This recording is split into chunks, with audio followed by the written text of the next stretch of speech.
ಪ್ರೀತಿಯ ನನ್ನ ಯೂಟ್ಯೂಬ್ ಕುಟುಂಬಕ್ಕೆ ಮತ್ತೊಮ್ಮೆ ನನ್ನ ಪುಟ್ಟ ಪ್ರಪಂಚಕ್ಕೆ ಸ್ವಾಗತ. ಇದು ಶನಿವಾರ ದಿನದ ವ್ಲಾಗ್ ಆಗಿರುತ್ತೆ. ಶನಿವಾರ ಅಂದರೆ ಈ ಶನಿವಾರ ಅಲ್ಲ, ಕಳೆದ ಶನಿವಾರ ದಿನದ ವ್ಲಾಗ್ ಆಗಿರುತ್ತೆ. ಅವತ್ತಿಂದ ನನಗೆ ಎಡಿಟ್ ಮಾಡೋದಕ್ಕೆ ಟೈಮೇ ಇರಲಿಲ್ಲ, ಸೊ ಎಡಿಟ್ ಮಾಡೋದಕ್ಕಾಗಿಲ್ಲ. ಇವತ್ತು ಪೇರೆಂಟ್ಸ್ ಮೀಟಿಂಗ್ ಇದೆ.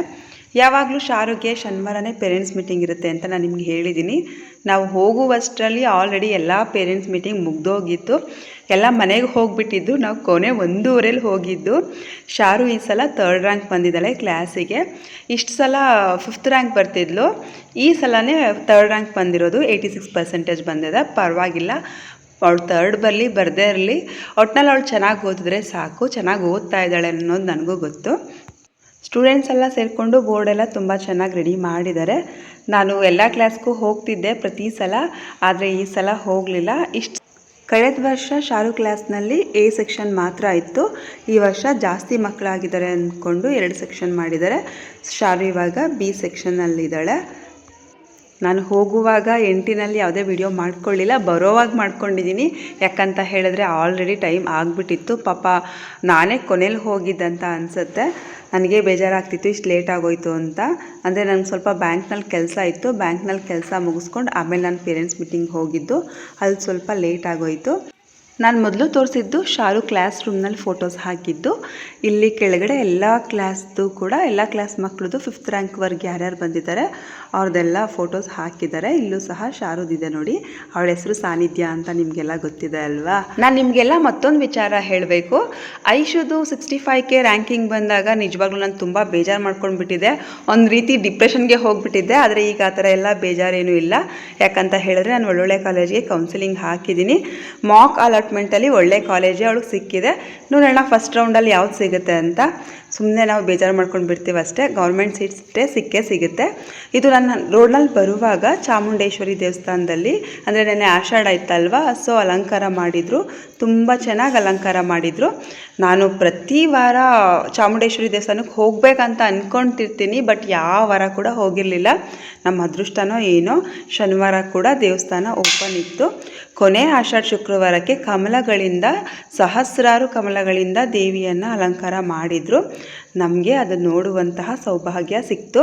ಈ ನಿಖಿ ಇದಾನಲ್ವ ನನ್ನ ಫ್ರೆಂಡ್ ಮಗ, ಅವನಂತೂ ಹಿಂಸೆ ಕೊಡ್ತಿದ್ದ, ಹೋಗೋಣ ಬನ್ನಿ ಅಂತ. ಅವನಿಗೆ ದೇವಸ್ಥಾನಕ್ಕೆ ಬರೋದಕ್ಕೆ ಇಷ್ಟ ಇರಲಿಲ್ಲ. ನಾವು ಫೋರ್ಸ್ ಮಾಡ್ಕೊಂಡು ಕರ್ಕೊಂಡು ಬಂದಿದ್ದು. ಶ್ರೀರಂಗಪಟ್ಟಣದಲ್ಲಂತೂ ರೋಡ್ನಲ್ಲೂ ಪ್ರತಿ ಬಾಗಿಲಲ್ಲೂ ತುಂಬ ಚೆನ್ನಾಗಿ ರಂಗೋಲಿ ಬಿಡ್ತಾರೆ. ಯಾಕಂತ ಹೇಳಿದ್ರೆ ನಾವು ಕೂಡ 2 ವರ್ಷ ಅಲ್ಲೇ ಇದ್ವಿ ಶ್ರೀರಂಗಪಟ್ಟಣದಲ್ಲಿ. ಮೈಸೂರಿಗೆ ಹೋಗೋದಕ್ಕೂ ಮುಂಚೆ ಅಪ್ಪ ಮೊದಲು ನಮ್ಮನ್ನ ಶ್ರೀರಂಗಪಟ್ಟಣಕ್ಕೆ ಕರ್ಕೊಂಡು ಹೋಗಿದ್ರು. ಅಲ್ಲಿ ಬಾಡಿಗೆ ಮನೆ ಮಾಡಿಕೊಂಡು 1-2 ವರ್ಷ ಇದ್ವಿ. ಅಲ್ಲಿಂದ ಮೈಸೂರಿಗೆ ಹೋಗಿದ್ದು. ಮೈಸೂರಿನಲ್ಲೂ ಕೂಡ 4-5 ವರ್ಷ ಇದ್ವಿ. ನಮ್ಮ ಶ್ರೀರಂಗಪಟ್ಟಣದಲ್ಲಿ ಹೇಗೆ ಅಂದರೆ ಇನ್ನೂ ಹಳೇ ಕಾಲದ ಮನೆಗಳೆಲ್ಲ ಇದೆ. ನಿಮಗೆ ಈ ವಿಡಿಯೋ ಇಷ್ಟ ಆದರೆ ಒಂದು ಲೈಕ್ ಮಾಡಿ. ಫಸ್ಟ್ ಟೈಮ್ ನನ್ನ ಚಾನಲ್ನ ನೋಡ್ತಿರೋರು ಸಬ್ಸ್ಕ್ರೈಬ್ ಮಾಡೋದನ್ನು ಮರಿಬೇಡಿ. ಯಾಕಂದರೆ ನಾನು ಯಾಕೆ ಇದನ್ನು ಮತ್ತೆ ಹೇಳ್ತೀನಿ ಅಂತ ಹೇಳಿದ್ರೆ, ಸಬ್ಸ್ಕ್ರೈಬ್ ಮಾಡ್ಕೊಂಡಿರೋರು ಜಸ್ಟ್ 15% ಮಾತ್ರ ನೋಡ್ತಾ ಇದ್ದೀರಾ. ಸಬ್ಸ್ಕ್ರೈಬ್ ಮಾಡ್ಕೊಳ್ದೇ ಇರೋರು 85% ನೋಡ್ತಿದ್ದೀರಾ. ಯೋಚನೆ ಮಾಡಿ. ಅಟ್ಲೀಸ್ಟ್ ಸಬ್ಸ್ಕ್ರೈಬ್ ಮಾಡ್ಕೊಂಡು ನೋಡಿದ್ರೆ ನಮಗೂ ಕೂಡ ಖುಷಿ ಆಗುತ್ತೆ, ನನಗೂ ಅನುಕೂಲ ಆಗುತ್ತೆ. ಅದಕ್ಕೆ ಹೇಳ್ತಾ ಇದ್ದೀನಿ. ನಾವು ಪಟ್ಟಣಕ್ಕೆ ಎಲ್ಲರೂ ಜೊತೆಗೆ ಹೋದ್ಮೇಲೆ ಏನಾದರೂ ಸ್ನ್ಯಾಕ್ಸ್ ತಿನ್ಕೊಂಡೇ ಬರ್ತೀವಿ. ಸೊ ಎಲ್ಲರೂ ಸ್ನ್ಯಾಕ್ಸ್ ತಿನ್ನೋಣ ಅಂದ್ಕೊಂಡು ಹೋದ್ವಿ. ಶಾರುನ್ ಕರೆದೆ, ಬಾ ನಮ್ಮ ಜೊತೆ ಪೇರೆಂಟ್ಸ್ ಮೀಟಿಂಗ್ ಹೋಗಿದ್ದು ಬರೋಣ ಅಂತ. ಅವಳು ಬರಲಿಲ್ಲ. ಶ್ವೇತಾ ಗೋಬಿ ತೊಗೊಂಡ್ಳು. ಗೋಬಿಗೆ ಕಲರ್ ಹಾಕಲ್ವಂತೆ, ಗೋಬಿ ಬ್ಯಾನ್ ಆಗಿದೆ. ಆದರೂ ಕಲರ್ ಹಾಕ್ತಿಲ್ಲ ಅಂತ ಮಾಡ್ತಿದ್ರು. ಅವಳಿಗೆ ಗೋಬಿ ಇಷ್ಟ ಆಗುತ್ತೆ, ಅದಕ್ಕೆ ಗೋಬಿ ತೊಗೊಂಡ್ಳು. ನಾವು ಪಾನಿಪುರಿ ತೊಗೊಳ್ಳೋಣ ಅಂದ್ಕೊಂಡ್ವಿ. ಪಾನಿಪುರಿ ಯಾವಾಗಲೂ ತಿಂತಿರ್ತೀವಿ ಅಂದ್ಕೊಂಡು ಈ ಸಲ ನೂಡಲ್ಸ್ ತೊಗೊಂಡ್ವಿ. ಪ್ರತಿದಿನ ಮಸೀದಿ ಹತ್ರ ಈ ಥರ ಸ್ನ್ಯಾಕ್ಸ್ ಅಂಗಡಿಗಳು ಇಟ್ಟಿರ್ತಾರೆ. ಶನಿವಾರ ಅಂತೂ ಫುಲ್ಲು ರಶ್ ಇರುತ್ತೆ. ಯಾಕಂದರೆ ಸಂತೆ ಇರುತ್ತಲ್ವ, ನಿಮ್ಗೆ ಹೇಳಿದ್ದೀನಲ್ವ ಶನಿವಾರ ಸಂತೆ ಇರುತ್ತೆ ಅಂತ. ಸೊ ಅದರಿಂದ ಫುಲ್ ರಶ್ ಇರುತ್ತೆ. ಅದಾದಮೇಲೆ ಸಮೋಸ ತೊಗೊಂಡ್ಳು ಶ್ವೇತಾ. ಅವಳಿಗೆ ಆ ಥರ ಸ್ಪೈಸಿ ಐಟಮ್ಸ್ ಇಷ್ಟ ಆಗುತ್ತೆ. ಕಡಲೆಕಾಯಿ ನೋಡ್ತಿದ್ರೆ ಬಾಯಲ್ಲಿ ನೀರು ಬರ್ತಿದೆ ಅಲ್ವಾ. ನನಗೂ ಕಡಲೆಕಾಯಿ ಅಂದರೆ ತುಂಬ ಇಷ್ಟ. ಬೇಯಿಸಿರೋದು ಇಷ್ಟ ಆಗುತ್ತೆ, ಹಸಿ ಕಡಲೆಕಾಯಿ ಕೂಡ ಇಷ್ಟ ಆಗುತ್ತೆ, ಕೊನೆಗೆ ಹುರಿದಿರೋದು ಇಷ್ಟ ಆಗುತ್ತೆ. ನಾಳೆ ಭೀಮನ ಅಮಾವಾಸ್ಯೆ ಇರೋದ್ರಿಂದ ಇವತ್ತು ಹೂವಿನ ವ್ಯಾಪಾರ ತುಂಬ ಜೋರಾಗಿ ನಡೀತಿದೆ. ಬೆಟ್ಟದ ನೆಲ್ಲಿಕಾಯಿ ನೋಡಿ, ಇದು ಬಟರ್ ಫ್ರೂಟ್ ಅಂತೆ. ನಾನಂತೂ ಒಂದು ಸಲನೂ ತಿಂದಿಲ್ಲ. ಇಲ್ಲಿ ಶ್ರೀರಂಗಪಟ್ಟಣದ ಪಕ್ಕ ಗಂಜಾಮ್ ಇದೆ ಅಲ್ವಾ. ಗಂಜಾಮದಲ್ಲಿ ಯಾವ್ಯಾವ ರೀತಿ ಹಣ್ಣು ಬೆಳೀತಾರೆ ಅಂದರೆ ನಿಜ, ನೀವು ನಿಮಿಷಾಂಬಕ್ಕೆ ಬಂದಾಗ ನೋಡಿದ್ರೆ ಗೊತ್ತಾಗುತ್ತೆ. ನಾನು ನಿಮಿಷಾಂಬಕ್ಕೆ ಹೋಗಿದ್ದೀನಿ ಭೀಮನ ಅಮಾವಾಸ್ಯೆ ದಿನ. ಇದು ಭೀಮನ ಅಮಾವಾಸ್ಯೆ ಹಿಂದಿನ ದಿನ ಶನಿವಾರ ಸಿಕ್ಕಿತ್ತಲ್ವ, ಆ ಶನಿವಾರ. ನನಗೆ ನನ್ನ ಹಸ್ಬೆಂಡು ಸಂತೆನಲ್ಲೆಲ್ಲ ನಾನು ತರಕಾರಿ ತರೋದೇನು ಬೇಡ ಅಂತ ಹೇಳಿದರು. ಅನಿ ಹೇಗಿದ್ರು ಬಂದಿಲ್ಲಲ್ವ, ಅವಳು ಸ್ವಲ್ಪ ತರಕಾರಿ ತಗೋತಾ ಇದ್ದಾಳೆ, ಬೀನ್ಸು ಮತ್ತು ಸೊಪ್ಪೆಲ್ಲ ತಗೋತಾ ಇದ್ದಾಳೆ. ಮಳೆ ಬರೋದಕ್ಕೂ ಮುಂಚೆ ಎಲ್ಲದಕ್ಕೂ ತುಂಬ ರೇಟ್ ಇತ್ತು, ಇವಾಗೆಲ್ಲ ರೇಟ್ ಕಡಿಮೆ ಆಗಿದೆ. ಬೀನ್ಸ್ 40 ರೂಪಾಯಿ kg ಅಷ್ಟೇ, ಅದು ನಾಟಿ ಬೀನ್ಸು. ಈ ಮೈಸೂರು ಮಾರ್ಕೆಟ್ನಲ್ಲೆಲ್ಲ ಹೋಲಿಸ್ಕೊಂಡ್ರೆ ನಮ್ಮ ಸಂತೆನಲ್ಲೇ ಫುಲ್ ತರಕಾರಿಗೆಲ್ಲ ಕಡಿಮೆ ರೇಟ್ ಇರುತ್ತೆ. ಯಾಕಂದರೆ ಇಲ್ಲಿ ಅಕ್ಕಪಕ್ಕ ಎಲ್ಲ ಹಳ್ಳಿ ಇದೆ ಅಲ್ವಾ, ಹಳ್ಳಿ ರೈತರೇ ಬೆಳೀತಾರೆ, ಅವರೇ ತಂದು ಕೂತ್ಕೊಂಡು ಮಾರ್ತಾರೆ, ಅದರಿಂದ ಸ್ವಲ್ಪ ರೇಟ್ ಕಡಿಮೆ ಇರುತ್ತೆ.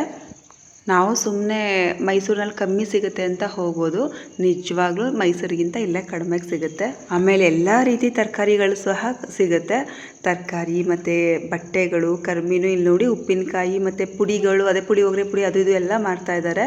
ನನಗೆ ಸಂತೆನಲ್ಲೆಲ್ಲ ಸಾಮಾನು ತೊಗೊಂಡು ಅಭ್ಯಾಸ ಇಲ್ಲ, ಅಂದರೆ ತರಕಾರಿ ಎಲ್ಲ ತೊಗೊಂಡು ಅಭ್ಯಾಸ ಇಲ್ಲ. ನಾನು ಕ್ವಾಂಟಿಟಿ ನೋಡೋಕ್ಕೆ ಹೋಗ್ತೀನಿ, ನನ್ನ ಫ್ರೆಂಡ್ ಬೈತಿರ್ತಾಳೆ, ನಿನಗೆ ನೋಡೋಕ್ಕೆ ಬರಲ್ಲ, ತರಕಾರಿ ತಗೊಳ್ಳೋಕ್ಕೆ ಬರಲ್ಲ ನಿನಗೆ ಅಂತ. ಅದು ಚೆನ್ನಾಗಿದೆಯಾ ಇಲ್ವಾ ಕೆಲವೊಮ್ಮೆ ಕ್ವಾಲಿಟಿ ನೋಡಬೇಕಾಗತ್ತೆ. ಅಂದರೆ ಈಗ 3 ಇದೆ ಅಂದ್ಕೊಂಡು ನಾನು 5-6 ತೊಗೊಳಕ್ಕೆ ಹೋಗ್ತೀನಿ, ಅವಳು ಅದು ಚೆನ್ನಾಗಿಲ್ಲ, ಅದು 5-6 ಇಟ್ಟಿರ್ತಾರೆ, ಅದು ಚೆನ್ನಾಗಿರಲ್ಲ, 3 ಇದ್ರದ್ದು ಚೆನ್ನಾಗಿರುತ್ತೆ, ಇದನ್ನು ತಗೋ ಅಂತ ಅವಳು ಹೇಳ್ತಿರ್ತಾಳೆ.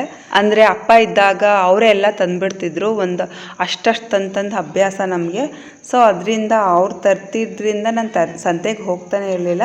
ಇತ್ತೀಚೆಗಷ್ಟೇ ಸಂತೆಗೆ ಹೋಗೋದಕ್ಕೆ, ಅಂದರೆ ಅಪ್ಪ ತೀರ್ಕೊಂಡ ಮೇಲೇ ಸಂತೆಗೆ ಹೋಗ್ತಿರೋದು. ನೋಡಿ ಎಲ್ಲ ರೀತಿ ಹಣ್ಣುಗಳನ್ನೂ ಸಹ ಇಟ್ಟಿದ್ದಾರೆ ಸಂತೆಯಲ್ಲಿ. ಸೀಗಡಿ, ಕರಿಮೀನು, ಏನು ಬೇಕು ನಿಮಗೆ. ಇವಾಗ ಹಸಿ ತಗ್ನಿಕಾಳು ಬಂದಿದೆ, ಸೊ ಹಸಿ ತಗ್ನಿಕಾಳು ಸೀಸನ್ನು, ಎಲ್ಲ ಕಡೆ ಹಸಿ ತಗ್ನಿಕಾಳು ಸಹ ಸಿಗುತ್ತೆ. ಮನೆ ಬಳಕೆಗೆ ಏನೇನು ಬೇಕು ಎಲ್ಲ ಸಿಗುತ್ತೆ. ಇದು ಚೊಟ್ಟು ತಗಣಿ ಅಂತಾರಲ್ವ, ಚೊಟ್ಟು ತಗಣಿ ಮಾರ್ತಾ ಇದ್ದಾರೆ ಇಲ್ಲಿ, ಜೊತೆಗೆ ಸೊಪ್ಪು ಕೂಡ ಮಾರ್ತಾ ಇದ್ದಾರೆ. ಅವಳು ಉಪ್ಪು ಸಾಂಬಾರು ಮಾಡಬೇಕು ಅಂದ್ಕೊಂಡು ಉಪ್ಸಾರು ಸೊಪ್ಪು ತೊಗೋತಾ ಇದ್ದಾಳೆ. ಆಮೇಲೆ ಇನ್ನರ್ ವೇರ್ಸು, ಡೈಲಿ ವೇರ್ ಬಟ್ಟೆಗಳೆಲ್ಲ ಮಾರ್ತಾ ಇದ್ದಾರೆ.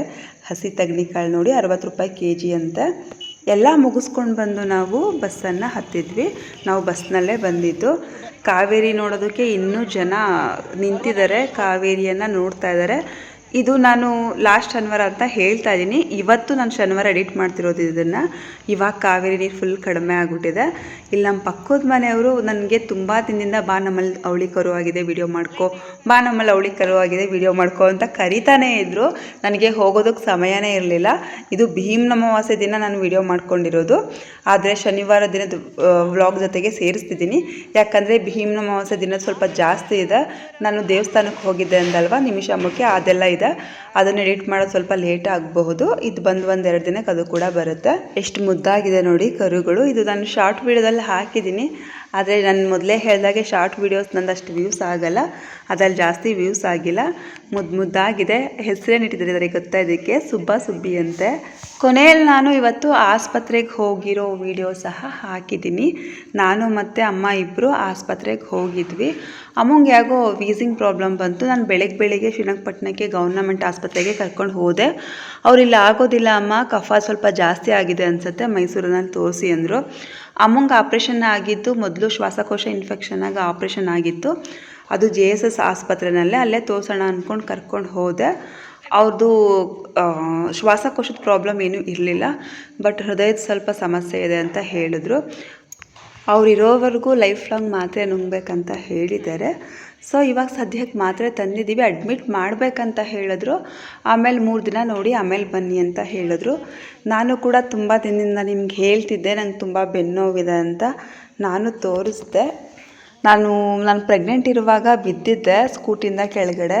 ಅವಾಗೇನೋ ಸ್ವಲ್ಪ ಮೂಳೆ ಮುರಿದಿತ್ತಂತೆ, ಇದು ಆ ಮೂಳೆ ಬೆಳೆದ್ಬಿಟ್ಟಿದೆ ಅಂತೆ. ಸೊ ಅನಸ್ತೇಷಿಯಾ ಏನೋ ಇಂಜೆಕ್ಷನ್ ಕೊಟ್ಟು ಅದನ್ನು ಇದು ಮಾಡಬೇಕಂತ ಹೇಳಿದ್ದಾರೆ. ಮಂಗಳವಾರ ಬರೋದಕ್ಕೆ ಹೇಳಿದ್ದಾರೆ, ಹೋಗಬೇಕು. ಶಾರುಗೆ ಫ್ರೆಂಡ್ಶಿಪ್ ಬ್ಯಾಂಡ್ ಕಟ್ಟಿದ್ದಾರೆ. ಫ್ರೆಂಡ್ಸ್ ಎಲ್ಲ ಇವತ್ತು ಫ್ರೆಂಡ್ಶಿಪ್ ಡೇ ಇತ್ತಲ್ವ, ಸೊ ಫ್ರೆಂಡ್ಸ್ ಎಲ್ಲ ಫ್ರೆಂಡ್ಶಿಪ್ ಬ್ಯಾಂಡ್ ಕಟ್ಟಿದ್ದಾರೆ. ನಾನು ನಿಮ್ಗೆ ಹೇಳಿದೆ ಅಲ್ವಾ ಮೈಸೂರಿಗೆ ಆಸ್ಪತ್ರೆಗೆ ಹೋಗಿದ್ದೆ ಅಂತ. ತುಂಬ ನೋವಿದ್ರು ನಾನು ತಡೀತಿದ್ದೆ ತುಂಬ ದಿನದಿಂದ. ಏನೇ ನೋವು ಬಂದರೂ ತಡೆಯೋದು ಅಭ್ಯಾಸ ಆಗಿಬಿಟ್ಟಿದೆ. ಸೊ ಇದನ್ನು ಸಹ ನಾನು ನಗ್ನಗ್ತಾನೆ ಸ್ವೀಕರಿಸ್ತೀನಿ. ಆದಷ್ಟು ಬೇಗ ನೋವೆಲ್ಲ ವಾಸಿ ಆಗಲಿ ಅಂತ ದೇವ್ರ ಹತ್ರ ಕೇಳ್ಕೊತೀನಿ. ನಾನು ಆಸ್ಪತ್ರೆಗೆ ಹೋಗೋದಕ್ಕೂ ಮುಂಚೆ ಮಾಡಿರೋ ವಿಡಿಯೋ ಎಲ್ಲ ಅಪ್ಲೋಡ್ ಆಗುತ್ತೆ. ಆಮೇಲೆ 1-2 ದಿನ ವಿಡಿಯೋ ಮಾಡೋದಕ್ಕೆ ಆಗೋದಿಲ್ವೇನೋ. ಸೊ ನೀವು ಬೇರೆ ವಿಡಿಯೋ ಬರೋದಕ್ಕೆ ಕಾಯಬೇಕಾಗತ್ತೆ ಅನಿಸುತ್ತೆ. ಅದಕ್ಕೆ ನಾನು ಮುಂಚಿತವಾಗಿ ಈಗಲೇ ಹೇಳ್ತಾ ಇದ್ದೀನಿ. ಧನ್ಯವಾದಗಳು.